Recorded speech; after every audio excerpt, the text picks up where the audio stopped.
નમસ્કાર મિત્રો, ફરી એકવાર હાર્દિક સ્વાગત છે મિત્રો તમારું અમારા આજના નવા વિડીયોમાં। મિત્રો, જ્યારે તમે પૂજા કરો છો ત્યારે તમને દુઃખ થાય છે, તમારી આંખોમાં આંસુ આવે છે અને મિત્રો તમારું શરીર દુખવા લાગે છે। અને આવી સ્થિતિમાં પણ મિત્રો તમને દુઃખ સારું લાગે છે। મિત્રો, જ્યારે તમારી સાથે આ વસ્તુઓ થવા લાગે છે ત્યારે તમને કુળદેવી માની વધુ પૂજા કરવાનું મન થાય છે કે પછી કોઈ પણ દેવી દેવતાઓની ભક્તિ કરવાનો વિચાર તમારા મનમાં ઉદ્ભવે છે। તો મિત્રો, વાસ્તવમાં જોઈએ તો આંખોમાં આંસુ આવવા કે પછી મન ઉદાસ થઈ જવું, આ બધી મિત્રો વસ્તુઓ અથવા પાછળનું કારણ શું છે? તો શું કોઈ તમારા ઉપર કોઈ નકારાત્મક શક્તિનો પ્રભાવ છે? મિત્રો, તમે એવું વિચારો છો કે તમારા પર કોઈ નકારાત્મક શક્તિઓનો ઉપયોગ કરવામાં આવ્યો છે કે કોઈ મેલી વિદ્યાનો પ્રયોગ થયો છે જેના કારણે તમારી આંખોમાં આંસુ આવી જાય છે? અથવા તો તમે આવું વિચારીને પૂજા કરવાનું કે મંત્રો જપવાનું બંધ કરી દેતા હો છો, જેના લીધે તમને તમારી કરેલી પૂજાનું ફળ મળતું નથી અને મિત્રો તમારી ભક્તિ વ્યર્થ જાય છે। તેથી મિત્રો, આજે આપણે આ વિડીયોના માધ્યમથી જાણીશું કે જ્યારે તમારી આંખોમાં આંસુ આવે છે, તમને બગાસા આવે છે, તો મિત્રો પૂજા કરતી વખતે આ બધું શા માટે આવે છે, તેનું કારણ શું છે? તો મિત્રો, તમારે આ સંકેત ઊંડાણથી સમજવા માટે વિડીયોને આખો સાંભળવો પડશે। મિત્રો, સૌપ્રથમ તો બગાસા આવવા કે આંખોમાં આંસુ આવવા એ કોઈ પણ પ્રકારનો નકારાત્મક પ્રભાવ નથી કે કોઈ પણ નકારાત્મક શક્તિ, કોઈ પણ ભૂત, કોઈ પણ અવરોધ, કોઈ પણ ભૂત તમારા શરીરમાં પ્રવેશ્યું નથી જેના કારણે તમે બગાસું ખાઓ છો। મિત્રો, આ ઉદાસીનો પ્રથમ મુખ્ય સંકેત એ છે કે જો તમે તમારા જે કોઈ ઈષ્ટ દેવી દેવતા પ્રત્યે સંપૂર્ણ નિષ્ઠાથી સમર્પણ કરો છો કે પછી તમે તમારા મનપસંદ દેવી દેવતાઓ અથવા તેમની મૂર્તિ સાથે સંબંધ બનાવો છો અથવા તો તમે તે દેવી દેવતાઓ સાથે પિતૃ સંબંધ બાંધો છો, જેમ કે એક માતાનો સંબંધ ભાઈ બહેન સાથેનો સંબંધ બાંધી દો છો, તે જ રીતે આપણે તે દેવતા સાથે સંબંધ બનાવીએ છીએ। જો તમે કુળદેવી મા સાથે સાચા હૃદયથી સંબંધ બાંધો છો કે તેમના ફોટા, ચિત્રોથી કે પછી તેમની મૂર્તિથી સંબંધ બાંધી દો છો, ત્યારે તેમનું ચિત્ર તમારા મગજમાં છપાઈ જાય છે અને તે તમારા મનમાં ઉતરી જાય છે। મિત્રો, જ્યારે તમે સાચા હૃદયના ભાવથી કે પ્રેમ ભાવથી તેમની સેવા કરો છો ત્યારે તમારી આંખોમાં આંસુ આવે છે અને તમને મનોમનથી એવું થાય છે કે તમે તમારા મનની બધી વાત તમારા ઈષ્ટ દેવી દેવતાઓને કહો, તમે તમારી બધી જ તકલીફો હોય તે તેમને કહો।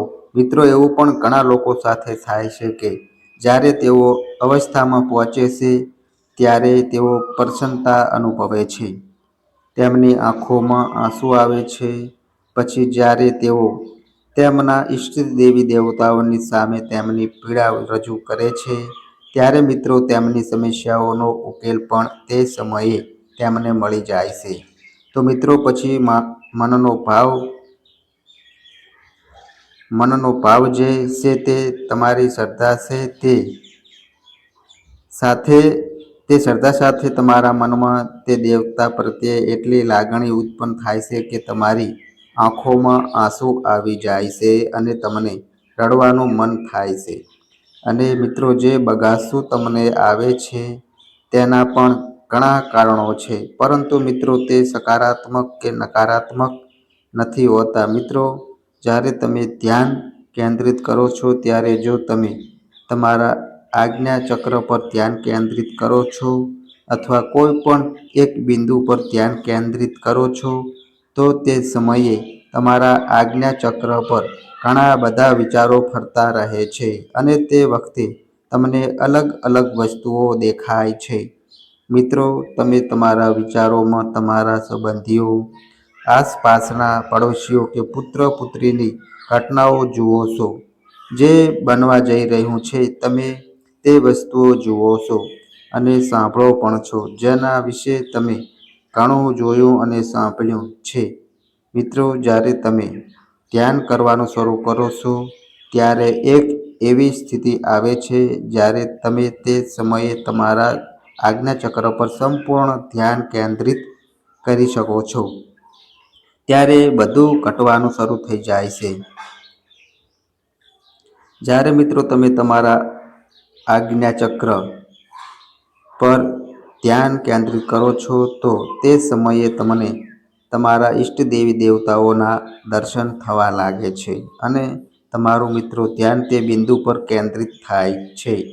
આ પછી મિત્રો તમારા માટે બીજું કારણ એ છે કે તમે તમારા ઈષ્ટ દેવી દેવતાઓની તરફ ખૂબ જ ઊંડો સંબંધ બનાવો છો અને તમે તેમના ઉપર વિશ્વાસ મૂકી દો છો.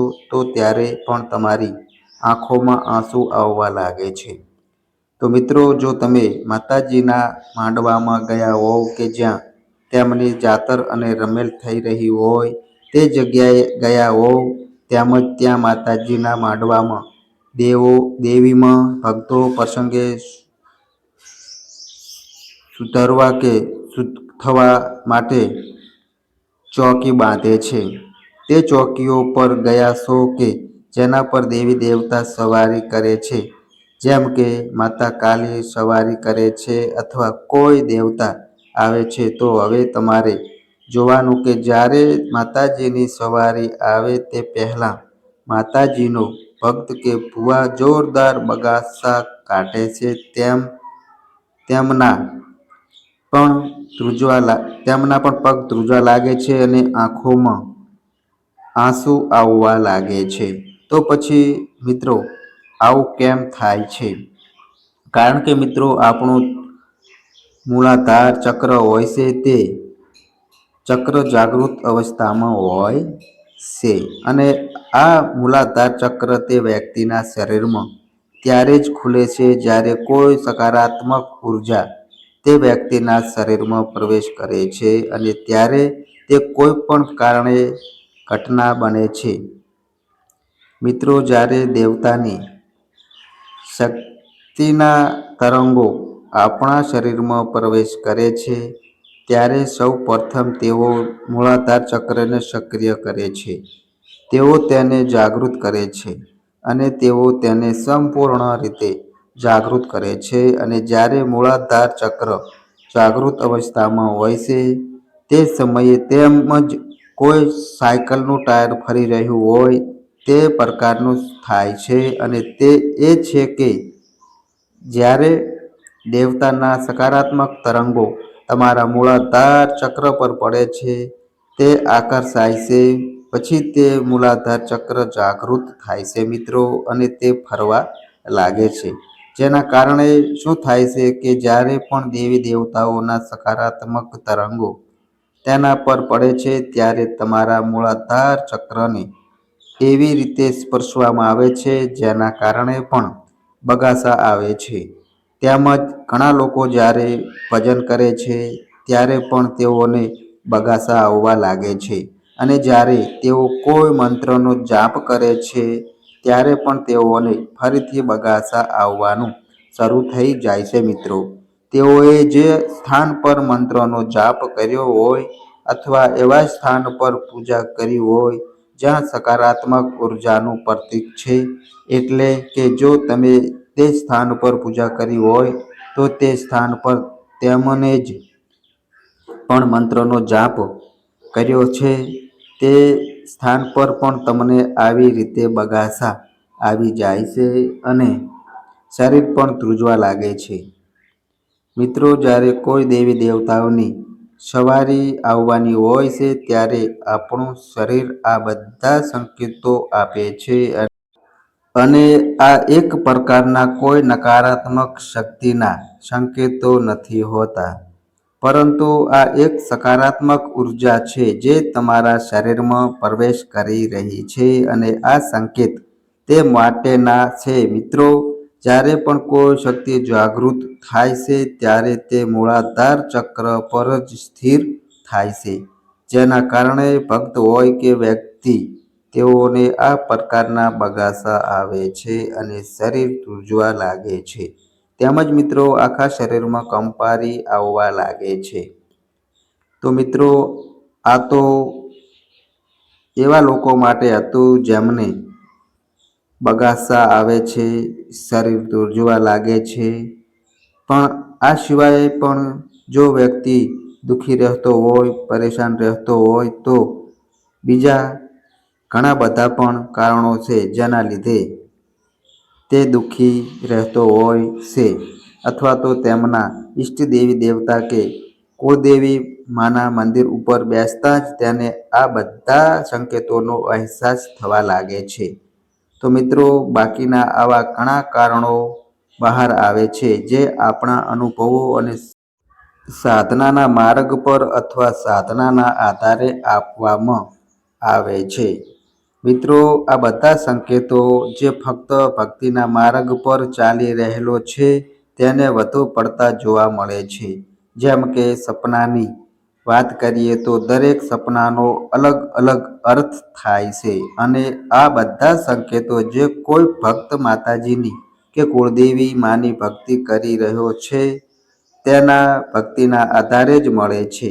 જે કોઈ પણ ભક્ત સાચી શ્રદ્ધાથી પોતાના ઈષ્ટ દેવી દેવતા ઉપર સાચો વિશ્વાસ રાખીને ભક્તિ કરે છે, તેમને મિત્રો દરેક મુશ્કેલીઓનો ઉકેલ મળે છે. અને તેમને જો કોઈ માર્ગ ના જડતો હોય કે કોઈ વસ્તુનો ઉપયોગ ના નીકળતો હોય તો માતાજી તેમને તે પણ સુજાડી દે છે. તેથી મિત્રો જો કોઈ સાધક છે, કોઈ ભક્ત છે કે કોઈ મંત્રનો જાપ કરી રહ્યું છે તો બગાસો આવવાનું કે મન ઉદાસ થવાનું કારણ સકારાત્મક ઉર્જા છે.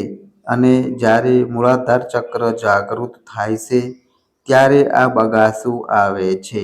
તમને એવું લાગવા માંડે છે કે જે લોકો સતત મંત્રનો જાપ કરે છે અથવા પૂજા કરે છે અથવા જેઓ સતત ધ્યાન કરે છે તેઓમાં તમે જોયું હશે કે તેમને જ દુઃખ વધુ આવે છે. કેમ કે મિત્રો તમારા જે કોઈ પણ ઈષ્ટ દેવતા છે કે કુળદેવીમાં છે તે તમારી આ એક પ્રકારની પરીક્ષા લઈ રહ્યા હોય છે. અને આ પરીક્ષામાં જે કોઈ પણ વ્યક્તિ સફળ થાય છે તેમના જીવનનું દરેક દુઃખ દેવી દેવતા દૂર કરી દેતા હોય છે મિત્રો. તો મિત્રો આ અમારી આજની માહિતી ગમી હોય તો વિડીયોને લાઈક કરજો, તમારા મિત્રો સાથે શેર કરજો અને કોમેન્ટ બોક્સમાં તમારી કુળદેવીનું નામ અવશ્ય લખજો. તો બસ મિત્રો આજે આટલું. ફરી મળીએ એક નવા વિડીયો સાથે. ત્યાં સુધી બધાય મિત્રોને હર હર મહાદેવ.